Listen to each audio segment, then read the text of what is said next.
As brand new Walt Disney Company movies that cost $250 million to make don't break a profit at the Walt Disney Company, a certain movie that they had no hand in making is beating them all at the box office. Let's talk about Phantom Menace here on That Park Place. Hello, I am Jonas J. Campbell, an investigative reporter for That Park Place, and here with me is one of my favorite Jedi, Mr. VashSky. Vash, is the Force strong with you today? The Force is very strong with me. We just got done with May the 4th, and, we got a lot of coverage from that day, which is great, but there was one story coming out in terms of the box office that was really interesting that I can't wait to get into today. Yeah, that's a very good point. And I do like the idea of May the 4th, but for many fans, it's more like Memorial Day than it is a celebration of the current state of Star Wars. And when I say Memorial Day, I don't mean we have cookouts. I mean that we remember the fallen. Here, let's talk about specifically one of the fallen. That's Mr. Obi-Wan Kenobi there defending Mr. Qui-Gon Jinn here. May he rest in pieces. Sorry, this is the guy who rests in pieces. I'm mixing up my jokes here. Qui-Gon's the one who dies at the end of Phantom Menace. Spoiler alert, Star Wars The Phantom Menace is still a box office force, making $14.5 million globally this weekend.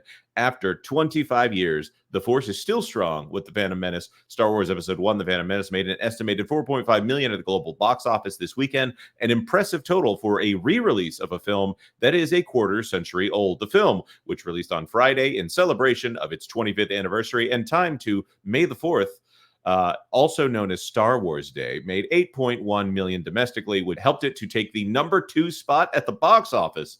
That's a big achievement for the Walt Disney Company right now. It was shown in 2,700 domestic theaters, including 150 PLFs and 130 specialty motion D-Box 4D auditoriums. For comparison, the 40th anniversary re-release of Return of the Jedi made $5.1 million in April of last year. Well, Return of the Jedi, that one's been released more often. I don't know. The thing that's fascinating to me, Vash, did you watch this one in theaters this weekend? I was trying to get a ticket. I was trying to find a theater, and it just unfortunately didn't work out. But I for one am really fond of all of these movies, like Return of the Jedi last year and Phantom Menace this year. I believe there's a couple of others coming to theaters. I think it's great. I think it's a way to nicely leverage your existing library. So I think it's really, really cool. But it's not quite the headline I don't think the Walt Disney Company necessarily wanted when you take a look at their other films coming out this year. Let's talk about that. It's almost as if you knew where this video was headed, Vash. Right here, of course, we see it right here. The Fall Guy. By the way, I'm hearing really good things about the Fall Guy, and it doesn't seem to be making its budget back. But everyone that I've heard do a review of this film seems to like it, but didn't do that well at the box office. But Star Wars Episode 1, Phantom Menace, $8 million at the box office locally here, and 482 total gross. That's pretty impressive for a movie that just came out. Oh wait, it's 25 years old. But let's take a look over here at how much money the Walt Disney Company has made in 2024. This from thenumbers.com. By the way, that previous story was directly from Disney, so we're not going to contest anything they say there, which is an unusual thing for this website. We usually like to point out some of the problems with what they point out. No, we're going to agree with them, actually, for this one. And let's take a look here. Looking down.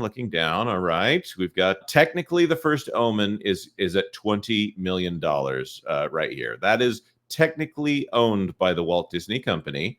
So maybe we could give them credit for that, but continuing on, this makes Star Wars Episode 1, The Phantom Menace. It is the 41 highest grossing film of 2024. Down here at number 62 is the carryover from Wish with $3.364 million. And then one more, Turning Red with 1.4. So I think right now, let's see, 3.6 and 1.4. We're at $5 million there. Then Luca with 1.3. So now we're at 6.32-ish. And then down here, Soul with 946. So we'll add another million there. What are we at? We're at 7.4. If only, is there another Walt Disney feature that can put the rest of these over the top? Looking, oh, here's one, The Marvels with 21,000, not with an M, not a mousand or a thousand, but a thousand here.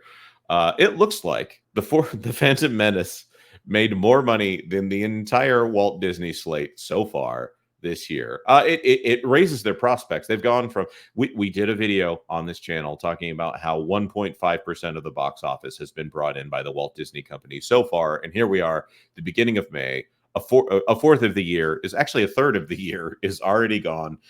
Usually, the Walt Disney Company, if we go back a few years, like around 2019, accounts to closer to half of all ticket revenue in the United States and globally. It was a force to be reckoned with, full pun intended. And now they can only get people to show up for re-releases of films, and films they didn't even have a hand in making. Vash, what does this say about the current state of the Walt Disney Company? Oh, it's it's bad times over there at the Walt Disney Company. Look, they just can't produce or seem to produce films that really resonate with audiences, and I think that's the reason why you're seeing so much struggle here at the box office. Not only this year, but last. They're so out of touch with the general population and so forth. Flyover country.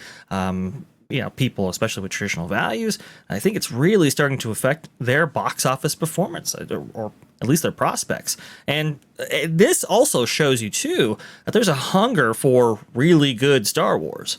To have this kind of support for a film 25 years after it was released is stunning, honestly. I think any studio would kill for something like that. And yet, when it comes to the franchise itself, it just doesn't perform well when you look at the streaming series or even the films.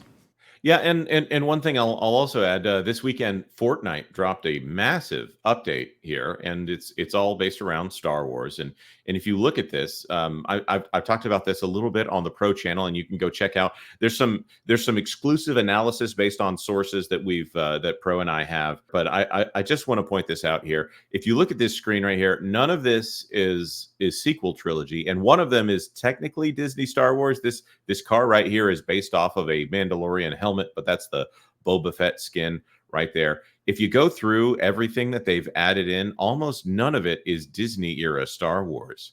And I had to really search to find something. And this right here, this guitar is a Halixet. It is a 7-string guitar. Vash, when you see this, what is the first thing that enters into your mind? That looks like an instrument from the Halcyon. Interestingly enough, it was played by the guitar player that was walking around there. Whoever was in that role was extremely talented, I will say. But that's what it says to me. Yep. This is supposed to be a space guitar. Okay, so here is the thing that when I saw this, I thought, are they actually making a reference to Disney, as in such as specifically like Disney Park Star Wars? But apparently this is actually in the background of a shot from Force Awakens. I don't know where the actual shot is, but I think it's going to be Maz Kanata's cantina from The Force Awakens, probably in the background. There was a lot. I actually like that scene because it does remind me of classic Star Wars, even though it features a song written by J.J. Abrams and Lin-Manuel Miranda. Which I'm sure there's someone in the comments that's going to take issue with that. That's no problem. When you look at this, there just isn't much sequel trilogy love in Fortnite. And Fortnite might be okay. Bob Iger was right when he said that the younger generations like Fortnite and like video games and spend an inordinate amount of time playing video games as opposed to watching movies. They're not watching Star Wars on Disney Plus. Disney Plus generally does not have a Star Wars show in the top 10 unless it's something that they've really put a marketing push to, and it tends to drop out of it pretty quickly. If it's not recently released, it's not there. So we see Phantom Menace doing fantastic in theaters for a re-release, and we see Disney animated features really not doing that well at the box office. I wonder if the entire company is starting to understand what's going on here. Are they, Vash? And I want to ask you this, as you're younger than me. I think we haven't traded birthdays here, but I think you're younger than me by a few years. When you see Star Wars, do you see Disney Star Wars and there happen to be this old stuff, or are you more like me where you see Star Wars and then there's this Disney stuff that they've added on top of it? Yeah, I go with your assessment there. I see I see Star Wars, and then I see what Disney has done to it, and there's a delineating line there, and I think we're seeing that at the box office. This thing, Phantom Menace, even though for all of its criticism, was able to accrue, I believe, $924 million at the box office. I think it was second only to Titanic when that happened right there. And it has now added, I believe, if my math is correct, about $120 million, taking it to $1.041 billion. I mean, this thing is still raking in cash from its subsequent re-releases. I believe it was released in 3D, which accounts for that as well. There is a hunger for good movies. There is a hunger for good Star Wars. Now, a lot of people will say, well, it's Star Wars fatigue. There's no such thing as good movie fatigue, though. That's the big delineating line right here. And when you have a film like The Phantom Menace, I understand that, it was a divisive film, and some people have their opinions on it, but for a generation of fans, this was seen as a good film. This was seen clearly better than Disney's current Star Wars product, and they supported it. Oh, I totally agree. And I think everybody, for as hard of a time as everyone gave George Lucas during the prequels because they weren't the original trilogy. And as we look back on that, I think maybe with George Lucas, and I think he might agree here, to go back to that Thanos quote, I think I treated you too harshly, to quote Thanos from Avengers Endgame. Yeah, that was from Endgame, I do believe. Those two movies tend to bleed together because one is the excellent movie and then the other is the cap off, the send off of everything. But here we are talking about how great this 1999 Star Wars film is when Disney is just sitting on a stockpile of Star Wars that they don't really want to do anything with. Or maybe they're changing their mind. I look at that Fortnite stuff and I think maybe they're changing their mind. Maybe they want to put more Luke Skywalker in this. Maybe they want more Darth Vader and Lando Calrissian.